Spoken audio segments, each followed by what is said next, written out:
What's up guys, it's Ariana Grande. Just kidding, it's Meg. In today's tutorial, I'm going to show you guys how to get this look inspired by the God is a Woman video by Ariana Grande. Also, shouts outs to James Charles because this look was heavily inspired by his own tutorial, which if you haven't watched, please watch.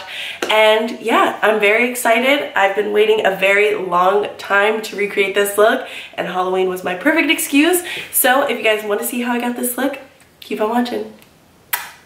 So the first step for this look is going to be starting the cut crease. The cut crease is a neutral cut crease, and then it has sort of a periwinkle light purple line on the actual cut itself.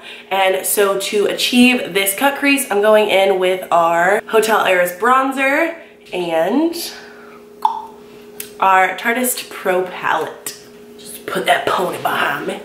My eyes are prepped with our Shape Tape concealer. You guys know that I don't put any eyeshadow on my eyes without some Shape Tape on. So let's get started. Let's get close. All right, so I'm going to start by taking our Hotel Heiress bronzer and creating the shape of the crease.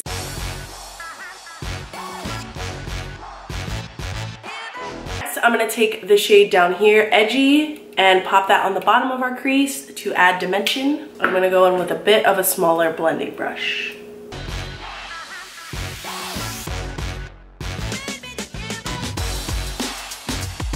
Don't want to bring this shade any higher than the actual width of the brush.